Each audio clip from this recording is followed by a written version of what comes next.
Assalamualaikum warahmatullahi wabarakatuh. Selamat malam teman-teman semuanya. Jumpa lagi dengan Pak B di sini dengan acara live IG bareng Pak B. Ya, Mbak Eti, Waalaikumsalam.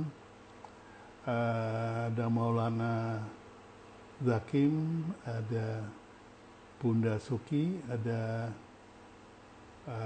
Budi Susilo Setiawan, ada Zainul. Banyak Zainul nih, kok tiba-tiba ada 3 Zainul berderet-deret. Ada Bunda Sauki. Ya, oke. Malam ini kita live IG bersama Mas Helmi Yahya. Kita kenal semua siapa Helmi Yahya. Saya akan bacakan sedikit tentang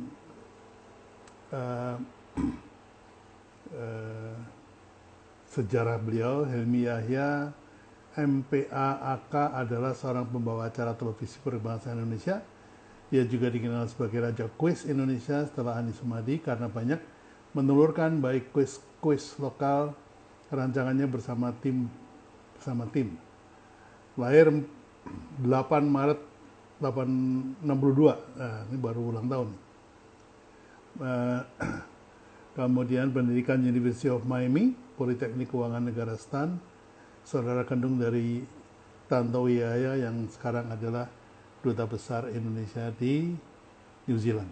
Baik, kita tunggu kehadiran Mas Helmi Yahya. Iya, belum hadir beliau. Padahal tadi setengah jam yang lalu udah WA-an sama saya. Papi, kami sudah siap nih. Siap apa? Siap duel. Wah, siap. Jadi ceritanya Mas Helmi malam ini mau duel sama saya tentang perebutan siapa raja branding yang sebenarnya. Ada aja nih Mas Helmi. Udah lihat videonya tadi ya, seru banget. Ya, namanya juga orang kreatif ya, dan timnya juga lengkap. Dia tinggal halo-halo aja udah langsung dibuatin video keren. Ya, luar biasa kreativitasnya. Mbak Eti belum tuing lagi, otak-atik lagi. Oke, ini saya belum lihat Mas Helmi Yahya join. Mungkin beliau masih tuing-tuing ya sama timnya, merancang ini pakai jab-jab atau pakai pukulan apa yang membuat Pak BKO. Wah, saya sudah tua kok diajakin duel. Ya sudahlah, oke aja saya, siapa takut. Oke, ini ada yang request, tapi saya nggak bisa penuhi karena saya memang malam ini ya, ini ada WA dari Mas Helmi belum mulai. Saya sudah live IG.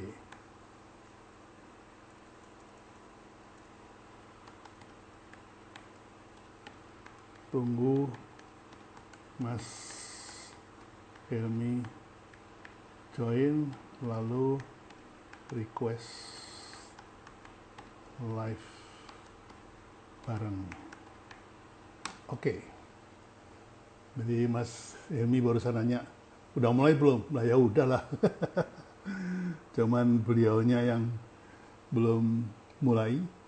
Ini saya lihat di sini juga masih belum ada.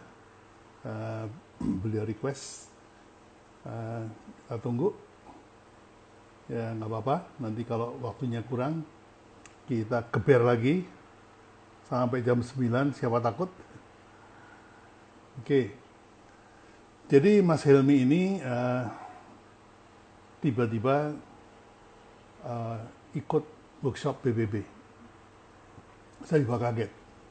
Mas Helmi ngapain ikut workshop bisa bikin brand? Rupanya dia sudah ada selentang-selenting tahun 2017 mungkin sudah bakal ditunjuk menjadi dirut TVRI, jadi udah ada persiapan beliau. Ini ada Yahya yang masuk, tapi Nizar Yahya, bukan bukan Helmi Yahya. Ini orang Madura. Ya, masih menunggu Mas Helmi masuk. Mudah-mudahan ya. Mbak Ayu Putranti, Semarang, apa kabar? Ini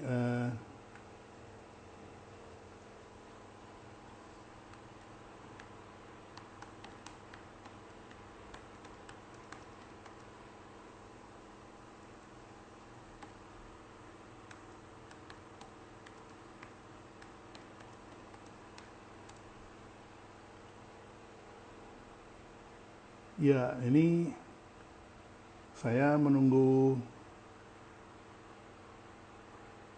Mas Helmi ini. Jangan-jangan dia live di IG siapa nih? Kadang-kadang suka aneh ini orang. Jangan-jangan dia malah live di di YouTube channel dia nih. Coba saya cek ada apa enggak dia di YouTube channel. Helm. Ya, ya.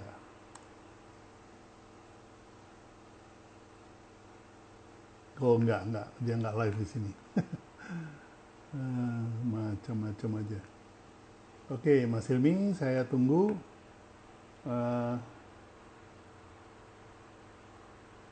Baik, ini ada yang bilang suara saya nggak jelas. Apakah demikian? Apakah suara saya betul nggak jelas? Sepertinya ini alat yang biasa saya pakai. Harusnya nggak ada masalah. Mungkin masalah di telinga Anda. Oke. Helmi Yahya. Oke, saya add beliau. Pastinya dalam hitungan detik sudah akan bersama kita. Ini sedang menunggu connecting. Oke Pak, gabung. Assalamualaikum warahmatullahi wabarakatuh. Waalaikumsalam. Iya nih, lama nggak jumpa nih, karena kita nggak bisa ini lagi nih, nggak bisa keluar rumah nih. Apa kabar Mas? Di rumah aja? Baik, alhamdulillah baik. Ya, mantap. Ya, jadi malam ini kita ngobrol. Topiknya adalah tentang bagaimana kiat-kiat Mas Helmi Yahya menghadapi krisis. Krisis pada waktu di TVRI boleh.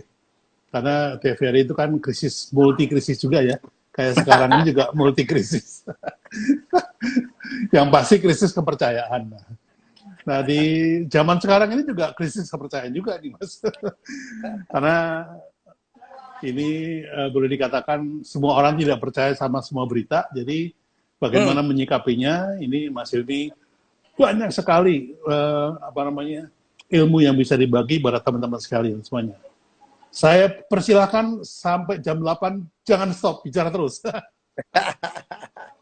Tergantung pertanyaan Pak Bi aja lah. Saya tinggal nggak usah pakai tanya lah, langsung aja sikat. Ya, saya setelah diberhentikan dari TVRI, ya saya adalah orang yang selalu mengambil hikmah Pak Bi. Saya gagal berkali-kali, 3 kali gagal pilkada, dipecat dari pekerjaan juga bukan yang pertama kali, tapi saya tidak pernah jatuh. Saya begitu pertama kali resmi saya diberhentikan oleh dewas yang terhormat itu, tapi saya diberhentikan dengan hormat loh. Diberhentikan dengan hormat itu artinya tidak ada kesalahan Pak. Dan saya langsung memposting di IG saya cuma ambil gedung background TVRI itu yang sudah sempat saya stikerin biru, dan saya cuma ngomong di posting saya, insya Allah Tuhan punya rencana yang lebih baik. Lebih baik, bagus. Positif thinking. Ya sudah, move on Pak, move on. Saya move on, saya tiba-tiba banyak yang simpati, alhamdulillah, ya kan. Mereka melihat pekerjaan saya. Jadi zaman ini nggak bisa kita ngeklaim melakukan ini, melakukan itu, karena recordnya terlihat tuh, digital track-nya itu terlihat. Apalagi kan Betul. saya bekerja di sebuah institusi yang menghasilkan tontonan gitu. Jadi bisa dilihat orang. Jadi nggak Ya, bisa ya. ngaku-ngaku. Jadi Ya, alhamdulillah betul, Pak, betul. saya banyak sekali mendapatkan tawaran-tawaran. Ya, saya banyak sekali mendapatkan peluang-peluang. Tiba-tiba jadwal seminar Ya, saya penuh dan saya naruh harga mantap. seenak-enak ke DW gitu loh Pak. Selama saya jadi dirut TVRI kan saya pejabat negara Pak. Harga itu Nggak boleh terima sudah uang ada ya. boleh, tapi ada ketentuannya Pak. Jadi Oh, oke, oke, oke. satu jam sekitar 1,7 juta gitu. Nah, Jadi ya kalau betul, ngomong betul. 3 jam 5 juta potong pajak gitu. Nah, begitu saya keluar dari apa blog itu, I'm a free man. Saya tiba-tiba dicari banyak orang, ditawarin banyak Ya, sekali pekerjaan, ditawarin banyak sekali kesempatan. Jadi saya sekarang ya saya ditawarin develop bisnis juga gitu. Dan saya sekarang banyak ya, bicara. Begitu kena corona, waduh, saya kadang-kadang pertama shock juga. Waduh, berapa jadwal dibatalin? ya, betul. Jadwal dibatalin, tetapi saya happy banget sekarang, Pak. Ya, Hari ini saya melakukan 4 kali conference, termasuk webinar, dan terakhir dengan Pak Bi. Jam 4 tadi saya bicara di forum internasional namanya World Leadership Conference. wow. Uh, ada 20 orang lebih dari dokter-dokter dari India, dari Malaysia, dari berbagai negara, dan saya mewakili Indonesia, dan saya bicara Mantap. how to encourage home entrepreneur ya during Ya. the COVID-19. Oke, Jadi Mas. ya, Eh, ini ada teman kita nih, Kang Dewa Eka Prayoga. Dia bilang, Pak Pi, Masya Allah, rajin banget. Saya bilang, ini saatnya saya jadi host untuk mengundang Mas Hilmi berbagi ilmu bagaimana kita bisnis dari rumah. Nanti saatnya Kang Dewa minggu depan harus jadi host, jadi apa, guest saya untuk siap, berbagi siap. juga karena tidak semua orang mengalami masa sulit ya. Kang Ya, Dewa ya, ini ya. Kang Dewa ini termasuk yang meroket ke atas malah. Karena udah siap dia dengan pasukan dewanya. Oke, silakan lagi Mas Hilmi.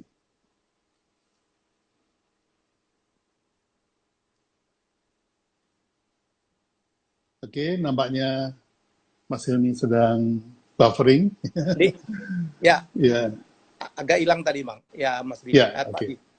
Ya, Ja- silakan, monggo. jadi saya tadi pagi, Pak, jadi saya Iya, selalu menginspirasi, memotivasi apa teman-teman ya, bahwa yang namanya corona itu dampaknya bukan saja punya dampak terhadap kesehatan, finansial ya, dan juga dampak sosial gitu. Dan semua kena. mm-mm. Negara-negara paling hebat itu Ya, paling paling hebat pula kenanya. Ya, just name it. ya. Amerika, Inggris, Inggris, Italia, Jerman, Jerman, Italia, Perancis, ya. Waduh, itu negara-negara paling hebat tuh, superpower. Jepang, Korea, betul. China, ya. Dan juga menimpa orang-orang, menimpa perusahaan-perusahaan, ya, menimpa pengusaha, menimpa Ya, pekerja. Jadi sebenarnya semua orang punya persoalan sekarang. Jadi bukan saatnya untuk mengeluh gitu. Bagaimana betul. kita menyikapin ini, melihat ini, adakah peluang-peluang yang bisa kita masukin. Dan saya tadi waktu yang forum conference dunia itu banyak yang setuju yang saya sampaikan. Ya, Jangan-jangan ya. begitu dengan corona ini memaksa kita di rumah, ya sebenarnya kita harus mengambil sikap jangan lagi ke depan. Ke depan itu kan kita, saya percaya setelah corona kita akan menjadi manusia baru, akan menjadi negara Ya, dengan tatanan yang baru. Ya, satu, betul. kita tidak boleh lagi tergantung kepada orang. Ya, Ya, nggak enak tuh tergantung kepada orang. Saya kan ngalamin, saya berapa kali kena pecat, Pak. Kita pikir wah ini perusahaannya hebat, nggak bakal bangkrut bisa perusahaannya. Saya ya, berapa kali kena pecat. Jadi sejak itu saya bilang saya nggak mau tergantung orang lain. Saya harus berdiri di atas kaki saya sendiri. Ya udah Pak. hmm, Saya ya, menjadi entrepreneur, saya menjadi pengusaha. Bayangin 26 tahun saya jadi pegawai negeri dan saya hmm, memutuskan untuk menjadi entrepreneur, dan itulah saya pikir keputusan dalam hidup saya yang paling tepat saya lakukan. Begitu saya hmm, memutuskan untuk keluar dari pegawai negeri. Ya, dan hmm, jadi saya terus berusaha. Nah, saya melihat sekarang, kita sekarang, jangan-jangan kita dipaksa. ya karena mungkin dirumahkan, ada dirumahkan tapi gajinya utuh, ada dirumahkan gajinya potong separuh, atau kena layoff, ya, atau yang kena pokoknya dipecat lah. Jadi apakah kita harus meratap, mengeluh? Semua orang punya persoalan. Jadi menurut saya harus kita positif sekarang, lihat sekitar kita. Tadi saya bicara dengan salah satu yang saya coach waktu saya bikin CEO Mastermind, namanya Albert, perusahaannya namanya Herbalindo, apalah gitu ya. Oh keren Pak, ternyata dia omzetnya naik 300-400% di zaman corona ini. Jadi asal kita jeli, orang di rumah, bekerja di rumah, belajar dari rumah, itu meng-create demand baru, permintaan atas produk-produk jasa yang baru. Ya, misalnya, kita kaget Pak, permintaan akan barang-barang rumah tangga. Ya, talenan, panci, tempat naruh bumbu, itu tiba-tiba meledak. Karena ibu-ibu yang dulu bekerja, sekarang di rumah Pak. Dulu dia tidak peduli, irus hilang, panci, ini tidak peduli. Sekarang panci mereka bolong. Iya, panci bolong. Begitu pembantu komplain, dia marah-marah lah, kayak gitu-gitu. Tiba-tiba permintaan akan mainan, Pak. Mainan-mainan anak, mainan-mainan keluarga, mainan-mainan edukasi, seperti monopoli, game-game. Ya, itu banyak naiknya luar biasa. Ya, jadi peluangnya banyak sekali. Ya, tiba-tiba ada permintaan dulu yang tidak terpikir sama sekali, Pak. Tiba-tiba orang karena tidak bisa ke salon, kan salon pada tutup nih. Ya. Kemudian panti pijat tutup. Tiba-tiba orang melakukan itu di rumah saya, dipotong oleh istri saya nih, Pak. Ya, tiba-tiba gunting rambut menjadi laku keras loh, Pak. Tapi saya pangling loh. Potongan rambut baru saya pangling. Malah istri saya memotongnya lebih bagus dari barbershop manapun. Oh gitu.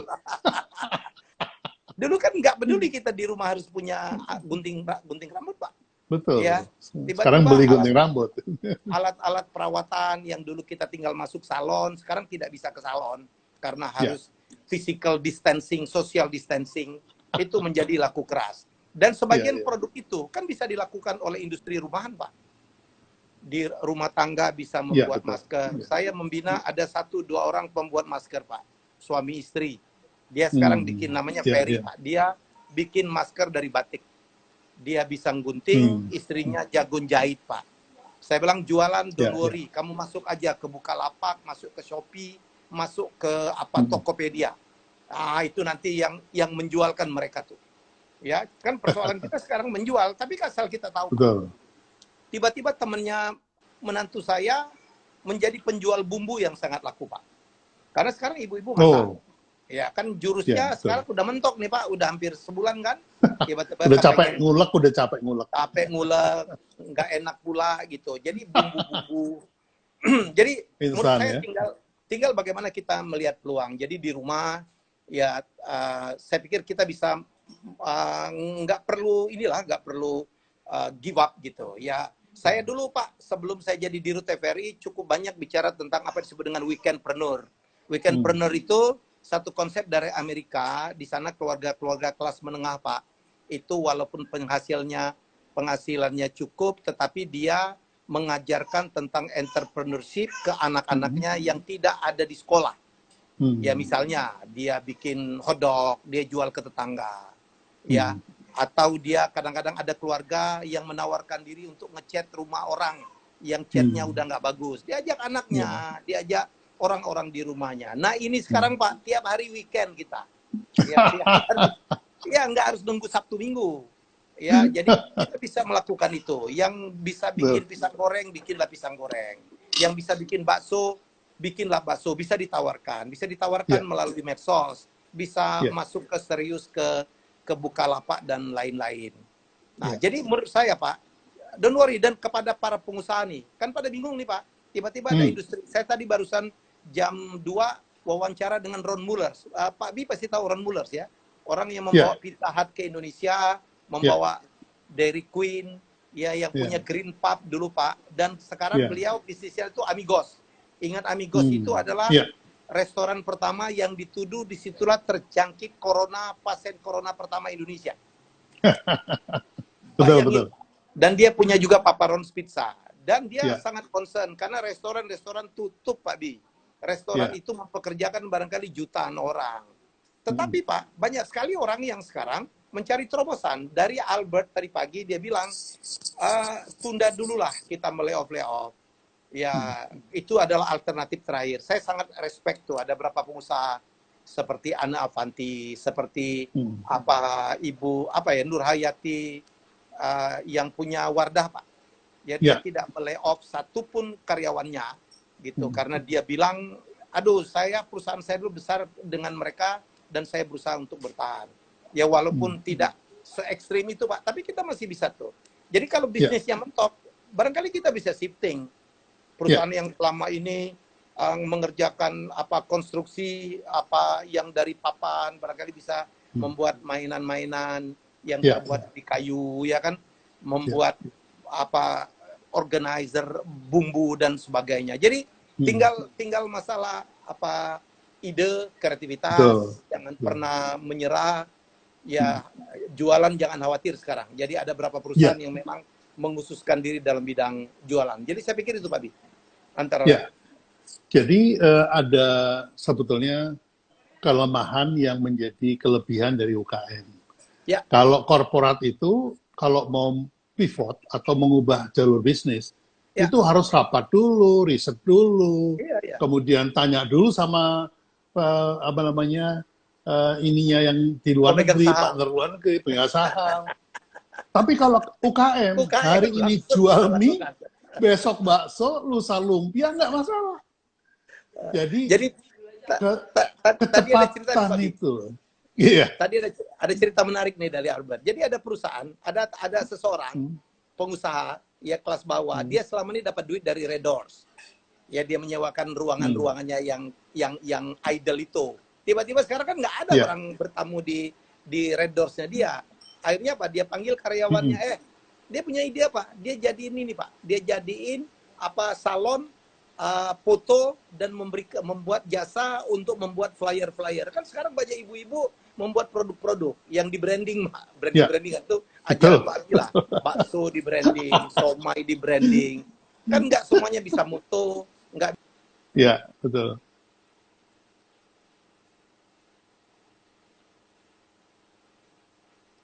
Ya, kita tunggu masih buffering, Mas. Ini karena mungkin banyak yang login, jadi bandwidth-nya kurang besar mungkin. Pak, walaupun gajinya dikurangin, ya tapi nggak berkurang jauh-jauh banget lah. Jadi selalu ada cara, Pak, untuk yang mau berpikir.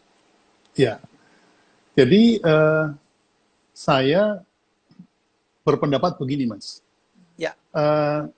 Krisis, kalau kita bicara krisis ya, krisis itu kan unstable condition, moving towards betterment or the worst. Jadi impending decisive change. Jadi ada perubahan yang mendasar, tapi tetap jalan. Itu krisis. Sementara yang kita alami sekarang ini, perusahaan lagi enak-enak jalan, disuruh berhenti. Nah, ini agak beda nih. Tapi kurang lebih sama. Nah, kalau teman-teman dari mainland, teman-teman dari Chinese ya, itu mereka percaya Wei Qi. Wei Qi itu dari Wei Jiang dan Ji Hui. Artinya setiap bencana melahirkan kesempatan. Nah, tinggal kita mencari kesempatan itu di dalam bencana itu. Dan bahkan di Al-Quran dikatakan fa'inamal isrisron, inamal isrisron. Ini berulang-ulang, saya ulang, saya nggak bosan-bosan, karena ini merupakan semangat gitu ya, bahwa di dalam setiap kesulitan Allah saja berfirman ada kemudahan loh. Jadi jangan give up, harus jalan terus. Nah, ini yang saya saja dari pakar brand sudah pindah sekarang jualan sanitizer, hand sanitizer, jualan jualan frozen food gitu. Jadi yang penting nggak perlu gengsi. Demi survival kita harus kreatif. Monggo Mas Helmi, silakan. Ya, karena judul kita nih branding dan saya bicara dengan raja praktisi branding nomor 1 Indonesia yang punya background 50 tahun dan ratusan produk gitu. Ya saatnya juga lah mempraktekkan ilmu branding itu. Jadi kalau kan betul. jualan bumbu mau jadi ya di branding lah. Ini ada yang jadi Betul. branding bumbu gitu. Karena itu that's make differences gitu. Itu yang akan juga Betul. membuat harganya bisa naik. Bikin bakso, Ya. bakso maci, ya bikin Ya. Pak kerupuk apa keripik singkong, keripik apa Ya. apa kentang. Tinggal di branding aja. Jadi Ya. menurut saya Pak, mari kita manfaatkan karena tidak mungkin mengeluh. Mengeluh itu tidak menyelesaikan masalah. Mari kita saya secara pribadi nih, saya pribadi benar Pak, saya kehilangan banyak sekali pekerjaan. Ya, tetapi saya tahu betul, saya sedang melakukan investasi. Saya membaca banyak buku, saya membaca banyak artikel, saya menonton banyak video, dan itu kalau corona selesai, waduh Pak, saya punya sekarang udah nyiapin barangkali ada 7-8 topik seminar yang saya bisa jual mahal. Ya, saya panggil tim saya suruh mereka buatkan presentasi yang bagus-bagus, video presentasi yang bagus-bagus. Jadi menurut saya, sama aja, mari kita manfaatkan ketidakberdayaan ini yang sangat membosankan kalau kita tidak bisa isi dengan baik. Mari kita syukurin. Dunia aja perlu istirahat. Ya, binatang di daerah dingin aja harus ada hibernasinya. Ya, pohon-pohon di negara 4 musim harus suatu saat menggugurkan daunnya. Jadi mari kita look from the bright side. Orang sukses itu adalah orang yang bisa melihat dari sisi baik. Jangan orang yang tidak sukses itu selalu melihat dari angle-angle yang negatif, ya angle-angle dari yang gimana gitu. Jadi menurut saya fenomena bisa sama. Corona is corona, memberikan persoalan bagi hampir semua orang, kecuali orang-orang yang bersyukur dan yang jeli. Jadi mari kita manfaatkan, belum terlambat, belum terlambat. Oke, Mas, saya melihat bahwa nanti setelah corona ini over, mudah-mudahan secepatnya, itu ada dendam yang akan dilampiaskan, Mas. Orang yang tadinya nggak bisa keluar rumah, dia ada dendam dalam hatinya. Pokoknya begitu lewat, gua harus jalan-jalan. Nah, ini kan berarti pariwisata langsung booming. Ya, pariwisata langsung booming. Kemudian, yang tadinya nggak boleh makan, keluar makan, sekarang begitu boleh makan, ada macam-macam makanan. Jadi, ya, Mas Emi kelihatannya harus log out dulu, nanti akan masuk lagi. Jadi, teman-teman, seperti saya katakan tadi, bahwa saya melihat bahwa setelah corona ini usai, yang akan terjadi adalah ada dendam kesumat terhadap sesuatu. Kalau dia nggak boleh jalan-jalan, tiba-tiba begitu lewat, dendamnya dilampiaskan dengan jalan-jalan. Jadi pariwisata bakal maju lagi. Tadinya nggak boleh makan, keluar makan, dendamnya itu begitu boleh keluar makan, dia akan makan lagi. Jadi ini adalah peluang yang harus kita siapkan, ya, bahwa di ujung terowongan yang gelap itu masih ada peluang yang bisa kita manfaatkan. Nah, ini yang teman-teman harus sadari bahwa kita itu mempunyai kesempatan untuk di ujung terowongan itu masih ada harapan.